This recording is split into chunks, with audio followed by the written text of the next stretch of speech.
Máš doma vytvorené zásoby, na ktoré si môžeš siahnuť v prípade núdze? Vieš, na čo si dávať pozor pri porovnávaní cien? A ako vytvoriť potravinové zásoby bez toho, aby si musel veľa investovať na začiatku? Som Vera, autorka e-booku Domáce menučko a vítam ťa pri ďalšom videu na tému múdre hospodárenie s potravinami. Naša dnešná téma bude tvorenie zásob, kde ti prezradím všetky moje tipy a skúsenosti, ktoré som za posledné roky pozbierala. Tieto videá vznikli vďaka nadácie Tesco v rámci grantového programu Záchranári jedla. V predchádzajúcich videách už sme si povedali, ako vždy vedieť, čo máme doma, zúžitkovali sme naše zásoby a teraz je najvyšší čas pozrieť sa na to, že ako tvoriť ten inventár alebo ako tvoriť zásoby. Zásoby si treba tvoriť rozumom. Tak ako pre väčšinu z nás nedáva vôbec zmysel mať prázdnu špajzu, takisto nie je úplne rozumné mať v zásobe desiatky kil cestovín. Balance, baby!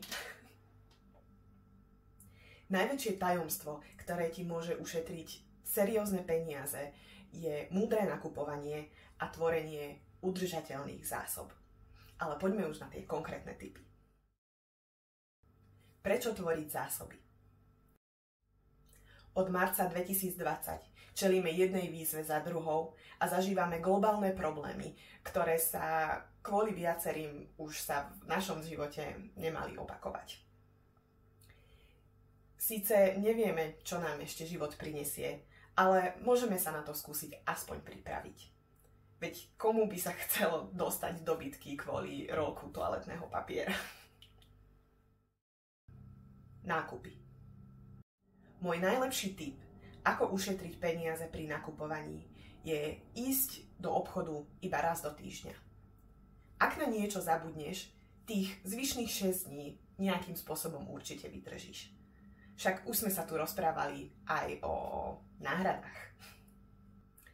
To je motivácia na poriadne plánovanie.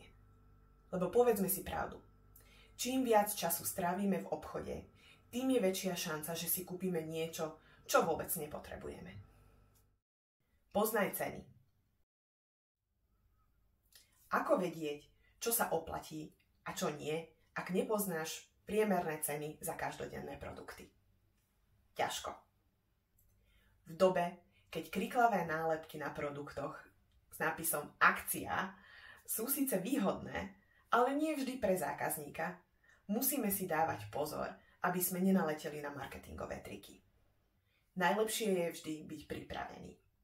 Úžasným pomocníkom môže byť malý zápisník v taške, aplikácia na poznámky v mobile, alebo aj premyslená excelovská tabuľka, ku ktorej máš prístup aj z mobilu.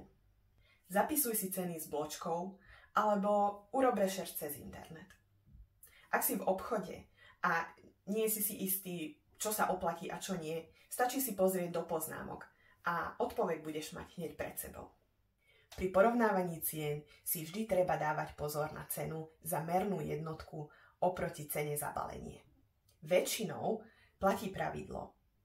Čím väčšie je balenie, tým výhodnejšia cena za mernú jednotku. 1 teraz, 2 neskôr. Ak je úplne jasné, že máš pred sebou naozaj výhodnú ponuku a máš ešte priestor vo svojom budžete, tak kúp si 3 kusy alebo 3 balenia. Prvé môžeš rovno použiť do svojho domáceho menučka na daný týždeň a ďalšie 2 kusy môžeš odložiť do svojich zásob. Toto pravidlo platí pre tovar, ktorý už veľmi dobre poznáš a kúpuješ dookola, ako napríklad trvalé potraviny, drogéria, čistiace prostriedky, mäsové výrobky, mrazené potraviny, samozrejme, ak máš miesto v mrazničke. Nákupy vo veľkom. Občas sa vyskytne možnosť kúpiť si väčšie množstvo spotrebného tovaru za výhodnejšiu cenu.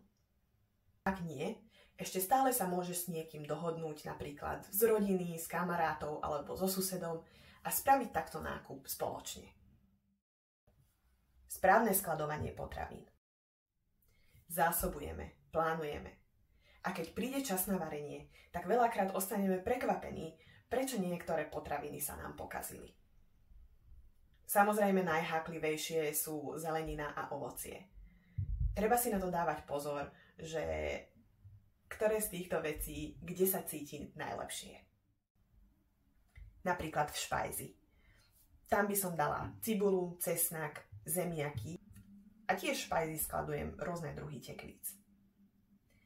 Na kuchynskej linke môžeš tam nechať avokádo, paradajky a uhorky. V chladničke vo vode môžeš skladovať bylinky, šparglu, jarnú cibulku a mrkvu. V chladničke v spodnom šuflíku nechaj stopkový celér, celé aj krajané hríby, kukuricu, šalát, cuketu, karfiol, brokolicu, kapustu alebo papriku. Ďakujem veľmi pekne, že ste dopozerali do konca. A ako vždy som veľmi zvedavá aj na vaše postrehy, skúsenosti a prípadne ďalšie dobré rady, ktoré som ja tu nespomenula. Takže dajte mi všetko do komentárov, zdieľajte, lajkujte a to najdôležitejšie, nezabudnite ma sledovať tu, aj na Instagrame nájdete ma ako budgetovo, budgetovo a my sa vidíme pri ďalšom videu. Čaute!